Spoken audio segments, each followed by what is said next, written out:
The Spirit of Spice Cumin Seed Masala sweet potato pakoras. The way that I'm going to start is just by grating the sweet potato.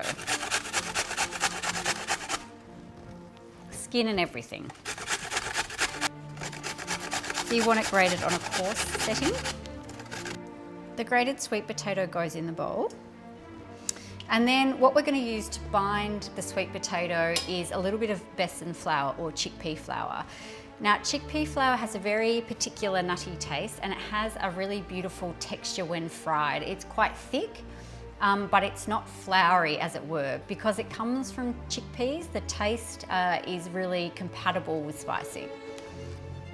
So with one small sweet potato, I'm going to use half a cup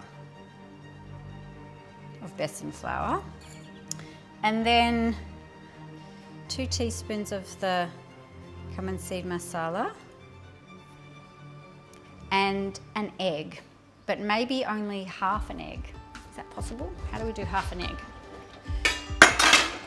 I'll tell you how we'll do half an egg.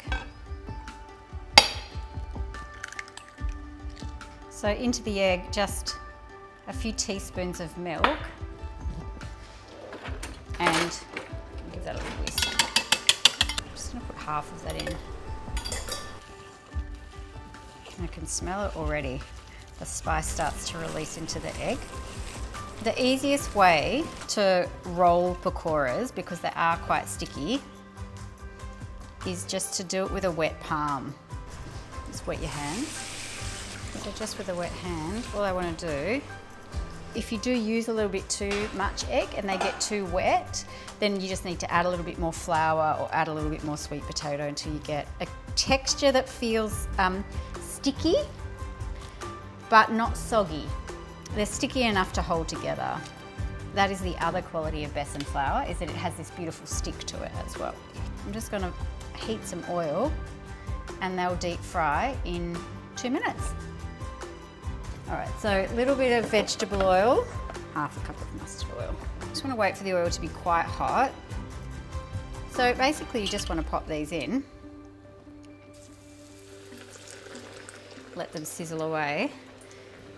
Don't touch them with your utensil until they've had a couple of seconds to fry off in the oil, otherwise they'll break apart. So you want them to have the oil create a coat around them before you touch them and turn them, just like that. They'll float to the top.